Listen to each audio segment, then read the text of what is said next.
কুরবানি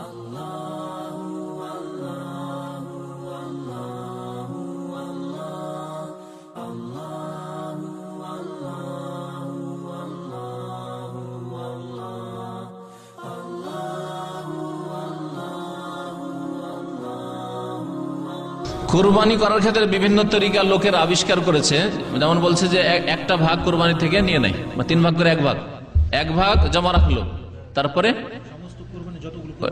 গ্রামের একটা সমাজ তৈরি করেছে দিয়ে, হ্যাঁ মাতাব্বরের আন্ডারে, তারপরে ওটা জমা করে ফকির মিসকিনকে দান করে। ওইভাবে দান করে যদি ভালো হয়, দেখেন যে আমানতদার লোকদের হাতে যাবে, বিশ্বস্ত লোক, ওরা ইমানের সাথে আমানতের সাথে গরিবদের পৌঁছাবে, তাহলে ঠিক আছে। না হলে আপনার কুরবানি, আপনি দেখছেন যে মাতাব্বর খেয়ানত করবো, নিজের বাড়িতে নিয়ে চলে ভালো গোস্ত, আর গরিব মিসকিন দিবে কি দিবে না, তো আপনি আপনার গোস্ত নিজে বিতরণ করেন। এই যে মন্ডল মাতাব্বর সর্দার সিস্টেম, আর তার কাছে খাল কুরবানি জমা করতে হবে, গোস্ত জমা করতে হবে, এটা কোনো শরীয়ত নাই, এটা কোনো শরীয়ত না। আপনি গরিব মিসকিনে পৌঁছিয়ে দেন। না, যারা কুরবানি করে তাদের বাসায় কেন যাবে? আর সমানে সমান গরিবের বাড়িও পাঠাবে, আর যারা কুরবানি করে তার বাড়ি পাঠাবে, এটা কোনো যুক্তি নেই।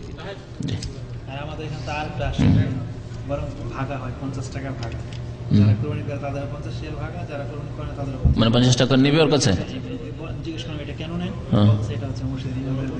না যায় না ওইভাবে। কোরবানির গোস্ত দেবে সে যেন 50 টাকা ভাগ, আমাদের ভাই বলছেন কোরবানির গোস্ত দিবে গরিবগুলোকে যেন 50 টাকা করে কালেকশন, এই ওসিলাতে না জায়েজ না। কুরবানির গোস্ত দেবেন ফ্রি ফিসাবিলিল্লাহ দিতে হবে, কারো পারিশ্রমিক হিসাবে দেওয়া জায়েজ না। ওই যে হুজুরকে দিয়ে জবাই করে নিচ্ছেন না, আর ও জবাই করলো সে যেন হুজুরকে গোস্ত দিচ্ছে, এটাও জায়েজ নয়, কারণ এটা পারিশ্রমিক হয়েছে, পারিশ্রমিক নিজের পকেট থেকে দিতে হবে, হাদিসে নিষেধ আছে। ঋণ করে কুরবানি হবে, কিন্তু কোনো প্রয়োজন নেই। হ্যাঁ, ঋণগ্রস্ত ব্যক্তি কুরবানি করবে না, কোনো প্রয়োজন করে না।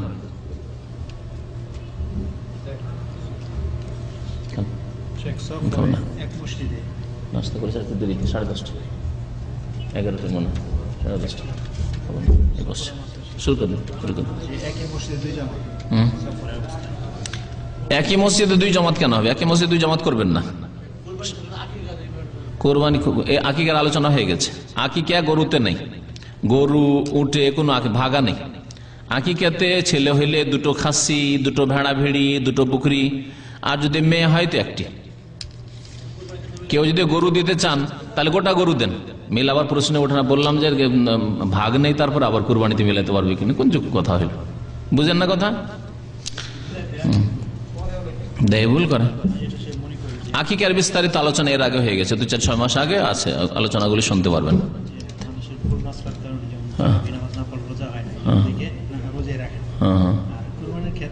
অনেকের সামর্থ্য আছে যে একটা খাসি তার পরিবারের জন্য দিতে পারবে, সে জানে না, এই জন্য দেয়, কুরবানি দেয় না, কেন? গরুর দাম বেশি না।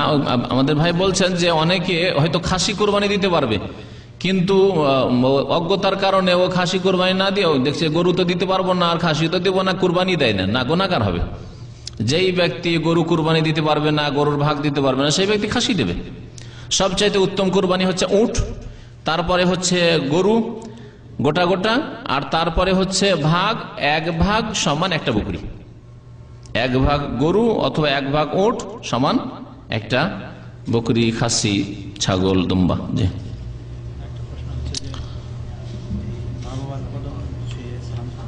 কদম বুশি করা যায় না, মা বাবা হোক আর ওস্তাদেরও কদম ছুঁয়ে সালাম করা যায় না, এটা হিন্দুদের প্রথা। মাথায় চুমন দেওয়া যথেষ্ট হইল না, সুন্নতি কাজ করবে না, আমাদের বাঙালি মানুষ ওই বিদাতি কাজগুলি করবে।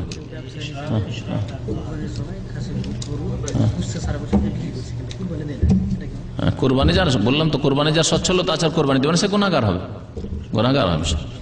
জি,